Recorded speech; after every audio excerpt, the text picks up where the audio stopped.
Je vous salue encore dans le puissant nom de notre Seigneur et Sauveur Jésus-Christ. Je suis là et cette fois-ci pour la dernière partie de notre introduction. L'introduction à notre étude de l'épître aux Hébreux. Seigneur, nous voulons encore te confier ce temps. Parle-nous, nous t'écoutons au nom de Jésus. Amen. Alors, nous ne saurons terminer cette introduction sans parler de dates. Nous avons parlé des probables auteurs de l'épître aux Hébreux. Nous avons parlé des destinataires, des chrétiens juifs en dispersion, persécutés. En ce qui concerne la date où cette épître a été écrite, c'est probablement vers l'an 68 avant Jésus-Christ. C'est-à-dire juste quelques années avant la destruction du temple de Jérusalem. Certains parlent de entre 64 et 68. Voilà, la probable date se trouve là. Et avant de pouvoir atterrir pleinement, totalement, je voudrais vous donner une vue d'ensemble de cette épître-là. Et les prochaines vidéos, nous allons entrer dans le détail, non sans passer par la structure de cette épître qui fera certainement l'objet de notre prochaine vidéo. Alors, l'épître aux Hébreux est construite comme un sermon. C'est pas construit comme une épître ordinaire avec une introduction, les salutations, voilà, et puis à la fin une conclusion comme Paul sait si bien le faire. Elle fut écrite à des chrétiens d'origine juive, comme nous l'avions déjà dit, qui vivaient probablement en Italie et dont la foi et la confiance dans le message du salut en Christ commençaient à vaciller. Leur foi commençait à vaciller, ces chrétiens-là.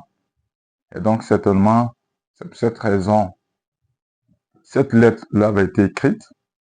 Certains s'étaient même éloignés de l'Église.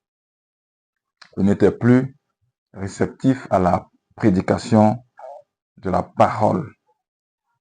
Alors qu'ils étaient croyants depuis de nombreuses années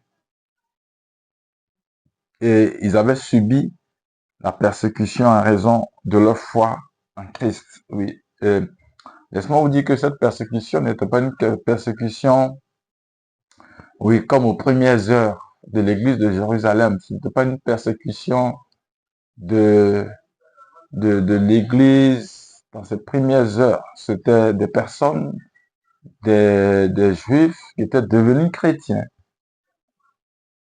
qui étaient certainement refoulés par leurs frères.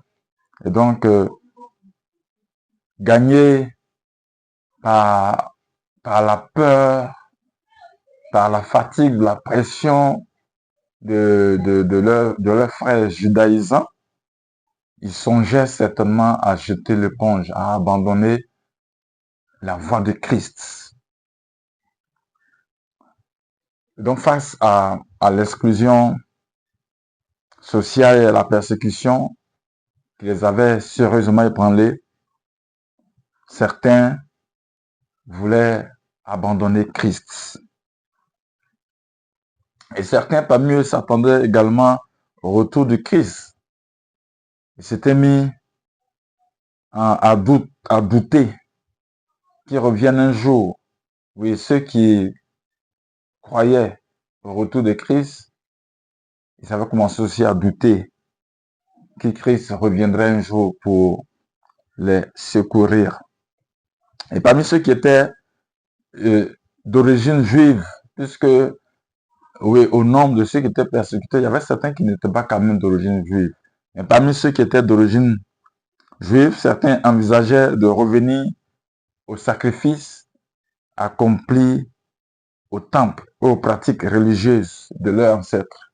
Voilà, ils voulaient retourner simplement au sacrifice qui s'accomplissait au temple comme dans le judaïsme. Et c'était cela qui peut-être taraudait dans leur tête, et ce qui a fait que cette lettre leur a été écrite pour les encourager un temps soit peu. Et donc, lorsque nous lisons l'Épître aux Hébreux, on se rend compte que l'auteur se livre à une démonstration magistrale, à une merveilleuse démonstration et convaincante, surtout, de la supériorité du Christ sur les anges, de la supériorité du Christ sur Moïse et la loi. Parce que Moïse est celui-là qui a porté la loi, ainsi que sur le sacerdoce et le système de sacrifice de l'Ancien Testament. L'auteur leur démontre que Christ est supérieur à toutes ces choses-là. Et à plusieurs reprises, l'auteur compare l'Ancien Testament à la Nouvelle Alliance. Il compare l'Ancienne à la Nouvelle Alliance, expliquant comment l'Ancienne a trouvé son accomplissement dans la Nouvelle Alliance. Il explique aussi que Dieu s'est révélé pleinement en Christ, qui s'est offert lui-même en sacrifice pour les péchés du peuple. Il a été lui-même un sacrifice accompli, comme il est dit, une fois pour toutes. Et ce qui a rendu ancien, ce qui a rendu caduque tous les sacrifices de l'Ancien Testament. C'est à cette démonstration-là que l'auteur de l'Épître aux Hébreux s'est donné. Et il rappelle que c'est le sacrifice de Christ qui garantit en réalité notre salut. Et par conséquent, les croyants ne doivent pas abandonner leur foi en Christ. Ils doivent plutôt suivre l'exemple des anciens. Et c'est pourquoi vous verrez dans Hébreux 11, oui, les anciens qui sont cités en exemple de foi. Ces anciens-là ont supporté patiemment la persécution et ils ont placé leur espérance en une résurrection supérieure. Oui, c'est tout le sens de l'épître aux Hébreux. Tout ce sens-là qui est d'encourager ces chrétiens-là, peut-être dans la souffrance, à ne pas retourner dans les anciennes pratiques. Et oui, pour ne pas entrer vraiment en profondeur, je voudrais juste dire que la tendance des chrétiens juifs à vouloir retourner au sacrifice de l'Ancien Testament n'est pas sans rappeler l'attitude aussi de certains chrétiens sur le continent africain qui se tournent à nouveau vers des coutumes religieuses traditionnelles quand ils traversent une situation de crise. Voici un peu planté le décor, voici un peu une vue générale de ce que nous allons découvrir en détail dans l'Épître aux Hébreux. Cette démonstration merveilleuse de la supériorité de Christ sur certaines choses. Et je vous assure, je voudrais vous encourager, alors que nous entamons l'étude de cet épître, que vous ayez votre Bible à côté. Les passages que nous allons vous donner, vous allez les lire, les comprendre de par vous-même. Et ce sera une opportunité pour vous de lire toute l'épître aux Hébreux. Ça va vous enseigner beaucoup de choses. La supériorité de Christ et la foi que nous devons maintenir pour notre salut. Que Dieu nous bénisse, que sa grâce repose sur nous.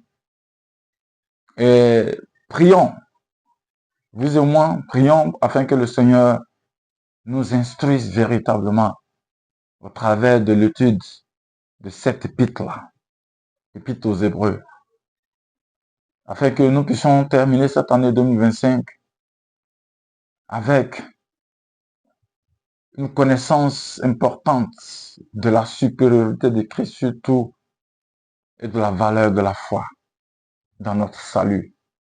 Que le Seigneur nous bénisse et qu'il bénisse la suite des jours de décembre afin que nous puissions entrer paisiblement en 2026. Seigneur, merci pour cette introduction aux épîtres des Hébreux que nous terminons aujourd'hui. Nous te bénissons pour tout ce que tu nous as appris au travers de cette introduction. Nous voulons amorcer l'étude dans les détails, voir de plus près certaines recommandations, certains avertissements. Je prie que tu nous aides, que tu nous instruises. Oui, moi et tous mes abonnés qui suivront cet enseignement. Que ta grâce, que ta paix et que ta connaissance, ta sagesse soient notre partage au nom de Jésus. Amen. Dieu vous bénisse et à bientôt.